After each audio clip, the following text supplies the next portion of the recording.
February 2nd from 3700 Holt. The warrants were issued.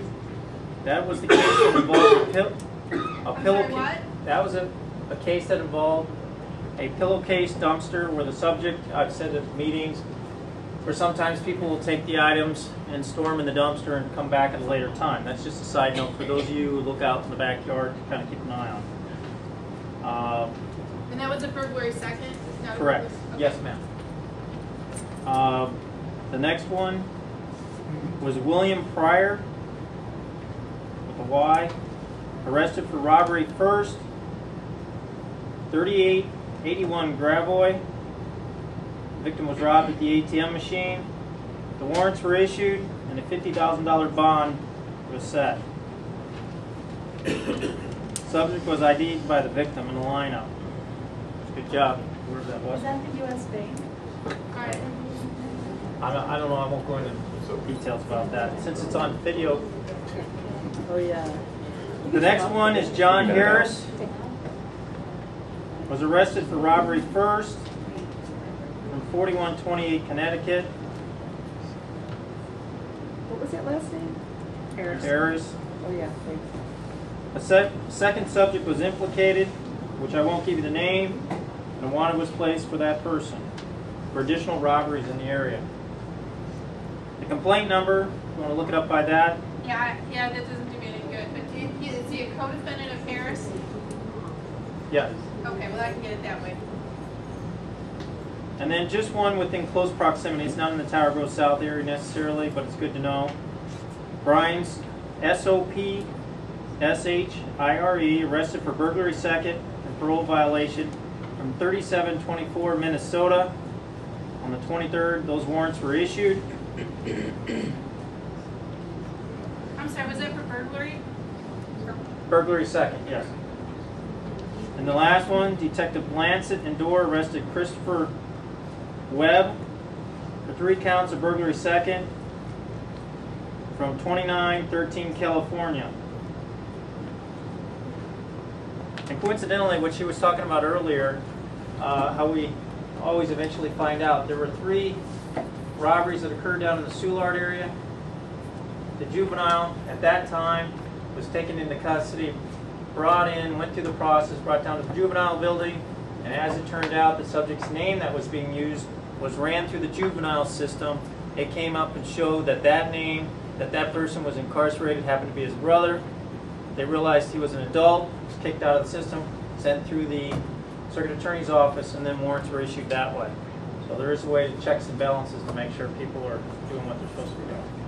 I will follow up on these with you, okay? And if people are interested, about following up, I'll coordinate that initially with you. Yeah, I think we need to kind of profile this whole set of defendants on our Tower Grove South website so people can see what the progress is. Let them do all the research themselves. Right, and then one thing that I know a couple groups have done, and legally I'm fine with it, the police department may not be in a position where they can do it, but I can.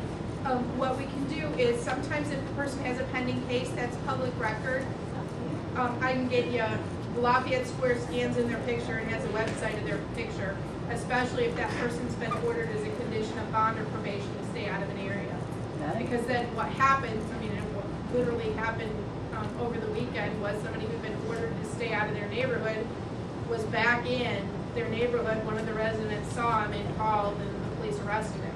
So, having the information on the pictures, if the case is pending, you can have a copy of that picture. The police department is not, probably, I don't think their legal has changed their mind, probably can't give it to you, but our office can and will. It's public record. So if that's something you're interested in, we can work out a protocol for that. Sure. Okay. And also, Yeah. in addition, while you're passing out information, you were talking about neighborhood orders of protection. The Tower Grove South area has 15 subjects. These photographs here, which you can pull up in the Tower Grove South area, from one extreme to the other as far as what the conditions of their bond is or parole. And I'll pass this around. It has photographs on there with the names. This is nothing that's confidential. It's right there on the web page, and you can go to www.stlouiscitycircuitcourt.com. You'll see a little tab that says Neighborhood Order Protection. A disclaimer will come up stating that you'll use it properly. Once you do that, you can type in, or you click on the little map, which is 15 for Tower Grove South. It'll pull up all the Tower Grove South like I did today before I came here. And then you'll have all the information and the photographs. You see the subject walking down the street. And it's in violation, of course, on that particular street. Then you can call it in. Anybody have any questions with that? Oh, that's awesome. Thanks. The next thing, the real last one, because I'm not really on your agenda, is I think it's really important to note in the past month and a half, the officers have cleared 92 cases that are cleared by arrest in the Tower Grove South area only, which is pretty amazing considering. What's cleared B? Cleared by arrest meaning they were arrested for the crime. 92? 92. In what length of time? Since July 1st till now, currently. Okay? And that's really good considering how warm it's been and, you know, the officers answering all the radio calls and whatnot. So that's huge. That is huge. Okay? That's awesome. So is that a great increase over what's normal? What? Is that a great increase? Well, I think the over what's lieutenant would be able to answer that. What was the question? She asked if that was a great increase. Oh, yes, it is. It is good increases. We've got some additional manpower that central car planning details that are over. So the captain's been able to do the burglary spot. Anything else? And we've been doing some cleanup. So it is. Thank you for having me. We'll be in touch. Thank you.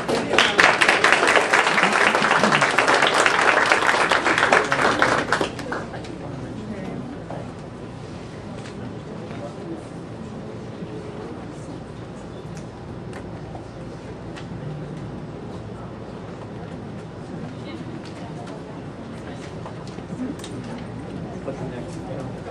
Next is the outreach meeting. Jennifer, would you like to make an announcement too? Officer Calabro has some more pointers. Okay, come on up, Officer Calabro. You gotta get up now.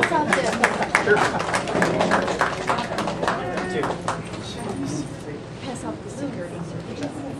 You just want me to get up here in front of the camera. It's from you. Who's that voice back there?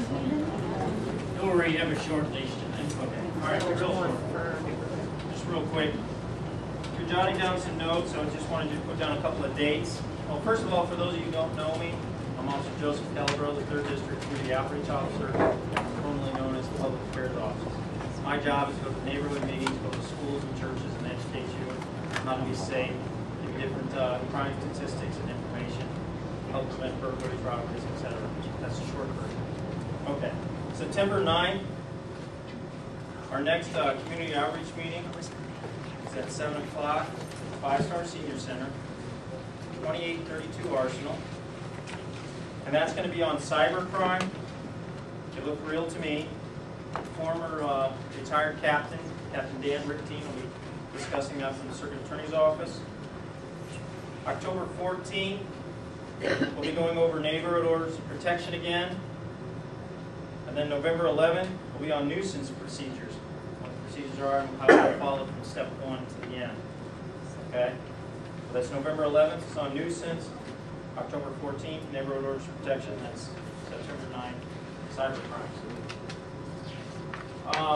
I have some sheets up here. I'll leave them in the back. It's a home security survey. You can take this on your own, walk around your house. You can start right off the bat, just real quick. Have you met and become acquainted with your neighbors? Yes or no? And go all the way down the list here. Exterior lighting, illuminated bushes, etc., etc., etc. 2 pages of information. Go through and do a checklist on your house. Just do a self-evaluation. Okay? And coincidentally, for those of you who own businesses, you can always call me. I'd be happy to come out and walk around and take a look myself.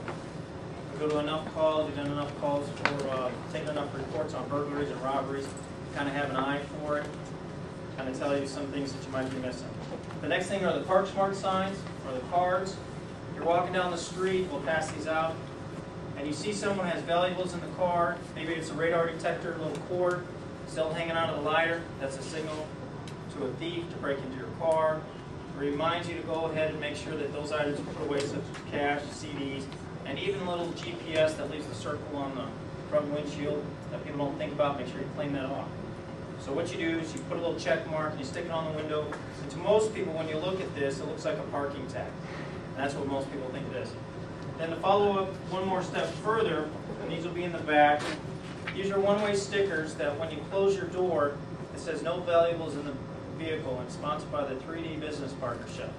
And what it is a reminder to yourself, right through the locking mechanism, that A, it's the bad guy, there are no valuables in the vehicle. 2, that this person's been educated to lock all their stuff up, put it in the trunk or whatever else. And the last thing, to yourself, when you shut that door, did I leave the briefcase, did I leave the wallet, did I go inside of the Quick Trip just for that quick soda and leave the car running? All those are bad ideas. They're just a little reminder. Those are free. Come on your windshield. And that's about it. So I know I have a short amount of time. Thank you. Thank you.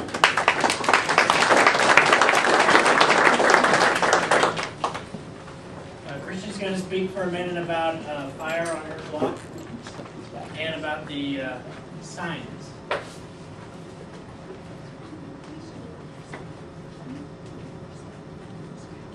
Forever to get up here, sorry. I guess everybody here is on the neighborhood Yahoo group, and over the last year, we've been talking. I did that just for you. In the last year and few months, there's been alley fires. Everybody knows about this? If you don't know about it, just raise your hand. I'm curious how many people aren't aware that wow.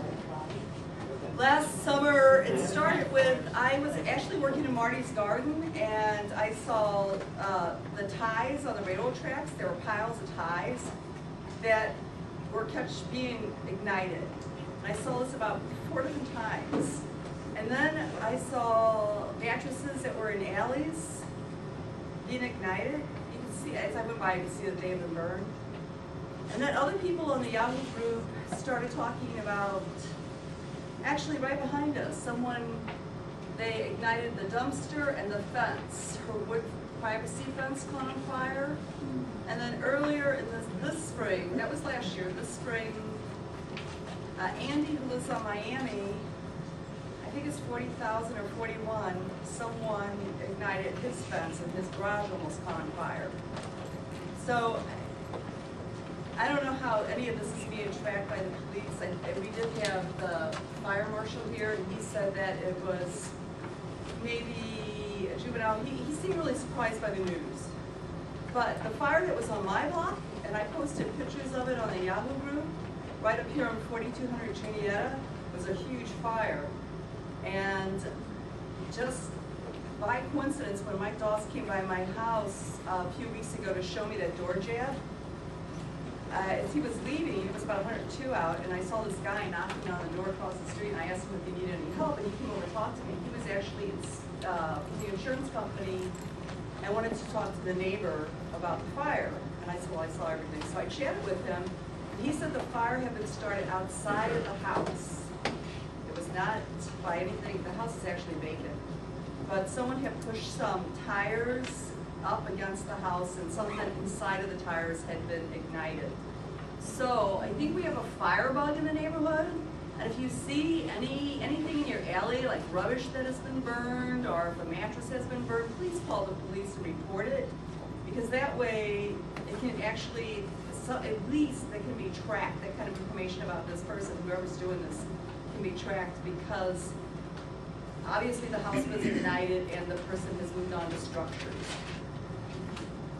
I'm just speculating, that's all I know, but it's been going on for a year and a half. Okay, the other thing is, we have these new signs to promote and do outreach that we do meet here, so we can inform our neighbors that don't know that we actually are organized and have meetings, and these signs cost $14 a piece to have made. So if you're a block captain, I'd like the block captains to actually take one, post them, there's wire stands over there, post them on the tree lot on your corner. You can ask your neighbor if you can post it there. We did have larger signs, a couple were stolen. Joe's was stolen, Peggy Holding's sign was stolen. We don't know who's doing it. I think they're taking it for the wire stands, which is how I got some of I'm a kid from Carlisle. My neighborhood. Why does he put them out if he allowed to?